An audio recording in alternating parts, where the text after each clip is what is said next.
प्रेक्षकांनो, तुम्ही ऐकत आहात 3 फेब्रुवारीचा रिव्ह्यू. लग्नानंतर होईलच प्रेम मालिकेच्या पुढील भागामध्ये आपल्याला बघायला मिळेल की प्रेक्षकांनो, काव्य आता जीवाला धीर देत असते.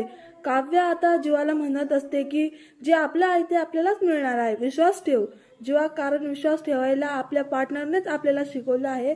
असं ऋण हार मानू नये. जीवा, तूच मला सांग, आपण जी चूक केली आहे ती तर आपल्याला सुधारावी लागेल ना. तर जीवा आता इमोशनल होऊन लांब उभं राहून सगळं काही त्याचं बोलणं ऐकत असते. त्या समय पार्थ आता सर्वात मोठा निर्णय घेत असतो. प्रेक्षकांनो, तो नंदिनीला भेटायला येतो. आता नंदिनी म्हणते की ते आपल्या प्रेमात पडलेत. ऐन फेब्रुवारीत आपल्या नात्याची दिवाळी लखलखीत व्हावी. मला असं वाटतंय की आपण सुद्धा आपल्या मनाच्या अंधारातून बाहेर यावं आणि आपल्या प्रेमाला एक संधी द्यावी, कारण त्या दोघांनी खूप प्रयत्न केलेत आपल्याला मिळावं. आणि जर आता आपण त्यांना नाही भेटलो तर लोकांचा खऱ्या प्रेमातून विश्वास उडेल.